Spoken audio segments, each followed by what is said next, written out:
Demi Allah, saya bersumpah akan memenuhi kewajiban Presiden Republik Indonesia dengan sebaik-baiknya dan seadil-adilnya. Demi Allah, saya bersumpah akan memenuhi kewajiban Wakil Presiden Republik Indonesia.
Bekerja mengabdi dengan tulus ikhlas untuk rakyat. Kekuatan-kekuatan asing lain kadang-kadang nggak suka lihat sinergi ini. Kita bersatu, kita menggabungkan kekuatan kita. Kita bersatu, kita bekerja sama.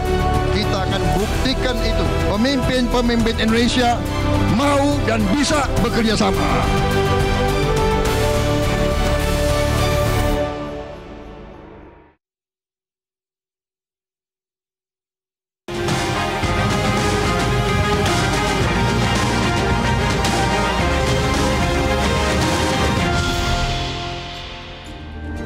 Selamat malam pemirsa, pemerintahan Prabowo Gibran kini telah memasuki 1 tahun masa jabatan.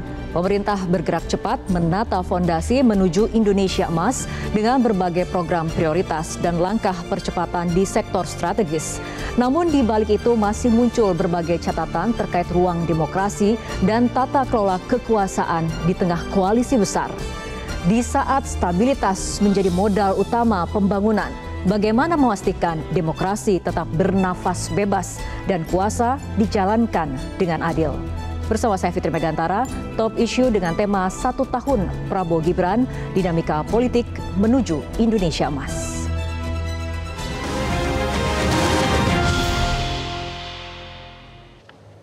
Dan pemirsa telah hadir bersama kami di studio Metro TV, narasumber. Saya akan mulai dari sebelah kiri saya terlebih dahulu. Ada pengamat politik Mas Jayadi Hanan. Selamat malam Mas Jayadi. Kemudian juga telah hadir Sekjen Partai Golkar Bapak Muhammad Sarmuji. Selamat malam Pak Muji, apa kabar? Alhamdulillah. Baik, juga telah hadir bersama kami Sekjen PKS Bapak M. Khalid. Selamat malam Pak Khalid. Malam, Assalamualaikum. Waalaikumsalam. Dan juga telah hadir bersama kami di studio Metro TV Jubir Partai Gerindra Mas Astrio Felijan. Selamat malam Mas Astrio, apa kabarnya? Baik Mbak Fitri. Baik, saya akan mulai diskusi dari Mas Jayadi terlebih dahulu karena posisinya lebih dekat dengan saya nih. Oke, Mas Jayadi, bagaimana Anda membaca 1 tahun pemerintahan Prabowo Gibran dari sisi dinamika politik? Oke, pertama tadi disebut ya, ada modal stabilitas yang besar dan itu dicerminkan oleh koalisi besar ya. Kalau saya menyebutnya bukan koalisi besar sih, koalisi super mayoritas. Karena kalau kita lihat kekuatannya dari segi jumlah kursi di DPR itu 81%. 110 punya PDIP, itu kalau PDIP dihitung di luar ya. Tapi PDIP pun menyatakan bukan sebagai partai oposisi, sebagai partai yang penyimbang atau apa gitu.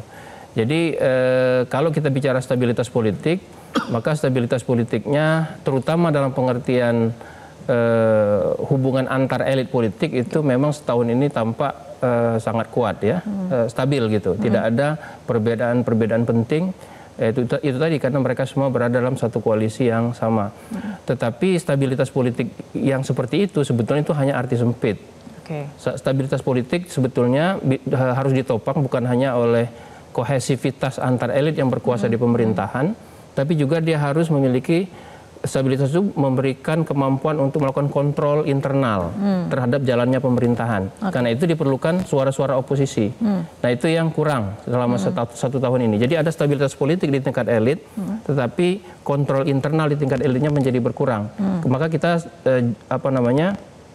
agak sulit mendengar atau jarang mendengar adanya kritik-kritik yang sifatnya oposan terhadap yang membahas secara dalam detail kebijakan-kebijakan yang diajukan oleh pemerintah. Itu saya kira yang pertama ya. Yang kedua saya kira karena stabilitas politiknya didasari oleh koalisi yang sangat besar itu, maka konsekuensinya adalah terjadi pembagian kekuasaan antar kelompok, antar partai gitu ya. Dan itu kemudian berkonsekuensi pada besarnya kabinet. Nah, besarnya kabinet itu kemudian di tingkat naratif itu menjadi tidak sesuai dengan keinginan presiden untuk melakukan efisiensi di segala hal. Itu yang kedua. Nah, yang ketiga kemudian nanti itu akan berujung pada stabilitas juga ditunjukkan oleh adanya stabilitas kabinet. Nah, di baru satu tahun pemerintahan, stabilitas kabinet itu tampak sudah mulai goyang karena baru satu tahun pemerintahan sudah terjadi reshuffle yang cukup besar dan beberapa kali. Ya, nanti, jadi itu bisa kita lanjutkan tuh catatan-catatannya. Jadi catatan positifnya adalah kohesivitas elit politiknya bagus. Cuma memang kemudian itu belum tercermin menjadi kebijakan-kebijakan dan kontrol internal yang memadai. Catatan yang cukup panjang dari Mas Jayadi. Saya akan ke Mas Astrio untuk memberikan tanggapannya. Tadi ada catatan mengenai stabilitas politik yang ada di tingkat elit, tapi kontrol di tingkat elit kurang. Kemudian ada pembagian kekuasaan dan stabilitas kabinet yang sepertinya mulai goyang. Nah, ini tanggapannya seperti apa? Catatan dari Mas Astrio. Ya, Mbak Fitri, pertama-tama kita harus menyadari bahwa cerminan dari yang kita lihat hari ini, di mana koalisi ini diisi oleh banyak sekali partai politik, merupakan cerminan daripada persatuan. Di mana Presiden Prabowo dalam berbagai kesempatan selalu menyampaikan bahwa untuk membangun Indonesia, agar Indonesia dapat bergerak menjadi sebuah negara yang maju, maka diperlukan persatuan dan kerukunan di tingkat elit-elitnya. Tetapi jangan salah Mbak Fitri, persatuan ini bukan berarti dilakukan dengan mengesampingkan checks and balances. Kita di sini memiliki DPR RI sebagai salah satu cabang lembaga negara yang memang tujuan utamanya adalah menjadi mitra untuk mengawasi fungsi-fungsi dari pemerintahan. Dan dalam hal ini bahkan kalau kita lihat dalam hampir semua raker maupun RDP-RDP yang dilakukan di DPR, itu semuanya sudah dilakukan secara terbuka, bahkan secara live streaming.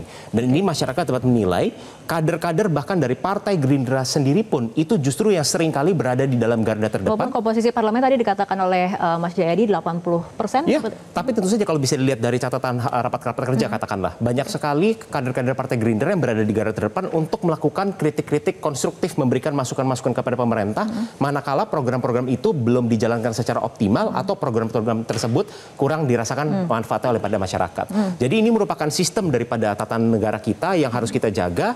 Kita ingin memastikan Partai Gerindra bahwa program-program yang diinisiasi oleh pemerintah ini berjalan dengan sukses, bukan hanya baik di atas kertas saja. Untuk dapat berjalan dengan sukses, maka eksekusinya perlu baik. Nah, disinilah peran daripada parlemen untuk memastikan, mengingatkan, mengawasi mitra-mitra dari pemerintahan supaya program-program ini dapat berjalan dengan baik. Lalu yang kedua adalah kita harus menyadari terkait dengan reshuffle. Reshuffle itu merupakan hak prerogatif daripada presiden, di mana beliau dengan saat kapanpun dengan alasan beliau dapat melakukan penyegaran atau pergantian pemain. Dan dalam hal ini reshuffle yang dilakukan tentu saja adalah dalam rangka penyegaran tim yang dilakukan semata-mata hanya untuk apa? Agar pelaksanaan dari program ini dapat semakin optimal. Toh juga sudah kita saksikan bahwa pergantian ini juga dilakukan dengan sangat sejuk. Menteri-menteri yang juga telah purna tugas juga masing-masing diberikan surat terima kasih langsung oleh presiden. Jadi ini merupakan salah satu bentuk menjalankan roda pemerintahan yang baik. Ketiga, Mbak Fitri, terakhir adalah spirit utama daripada efisiensi ini justru semakin terjaga. Kita ingat di awal tahun ini ada Inpres 1 tahun 2025 di mana pemerintah berhasil menghemat kurang lebih sekitar 300 triliun. Dengan apa? Bukan menghilangkan spending-spending itu, tapi mengalihkan spending-spending yang tadinya tidak berkualitas atau kurang berkualitas menjadi spending yang dapat dirasakan manfaatnya langsung oleh masyarakat. Jadi ini merupakan contoh bahwa roda pemerintahan ini sekarang memang semuanya dilakukan semata-mata untuk kepentingan rakyat. Oke, baik. Dari Pak Sarmuji, Golkar sendiri memandangnya seperti apa 1 tahun pemerintahan Prabowo Gibran ini? Ya, kami melihat pemerintahan Prabowo Gibran sekarang berada pada jalur yang sudah benar ya. Program-program Pak Prabowo sudah berlangsung dengan baik dan Kalaupun ada kelemahan-kelemahan itu bagian dari sesuatu yang harus kita sempurnakan bersama.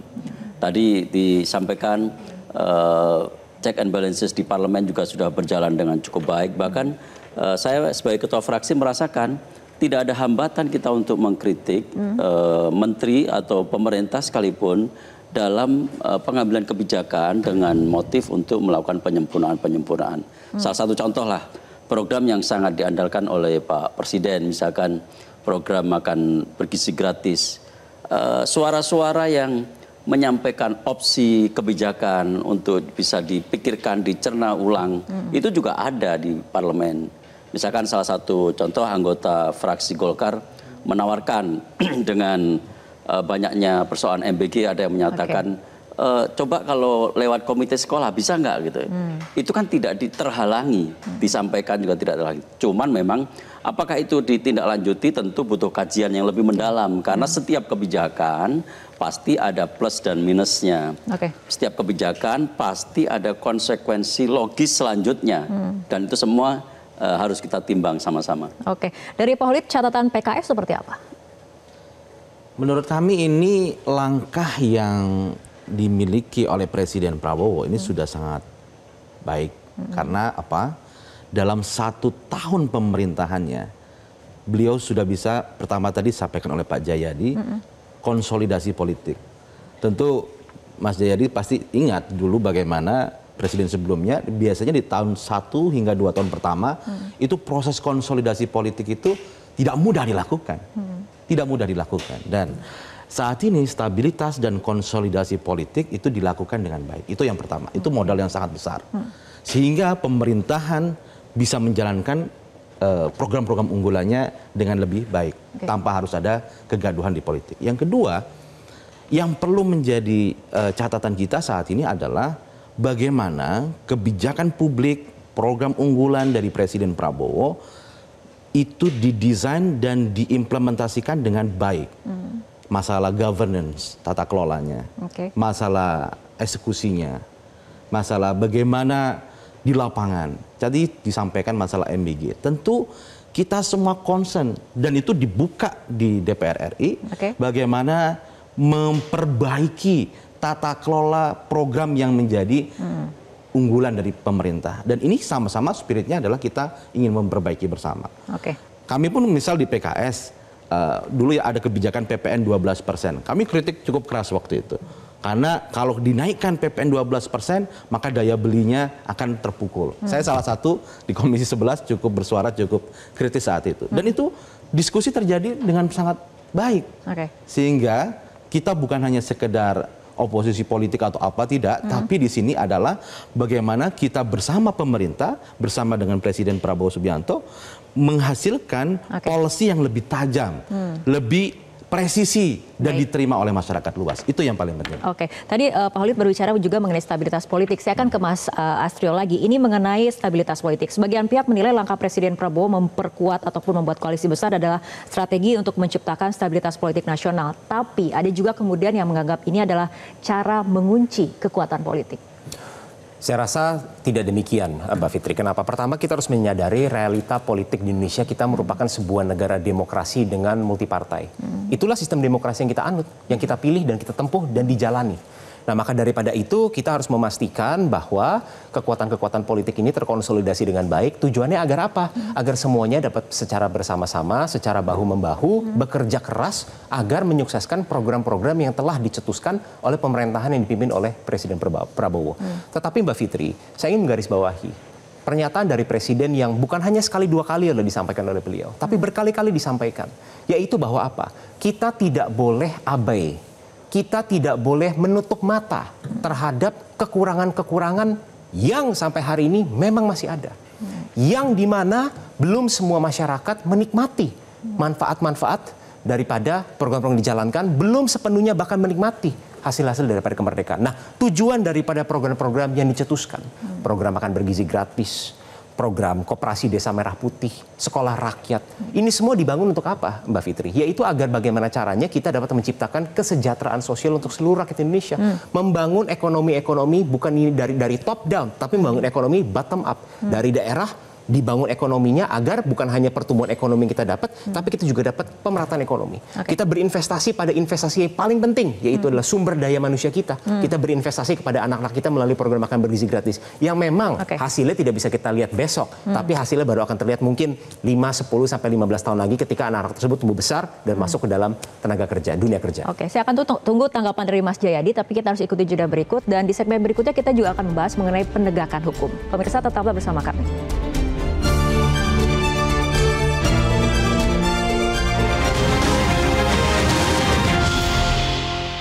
Jelajahi cara baru mendapatkan informasi. Download Metro TV Extend sekarang.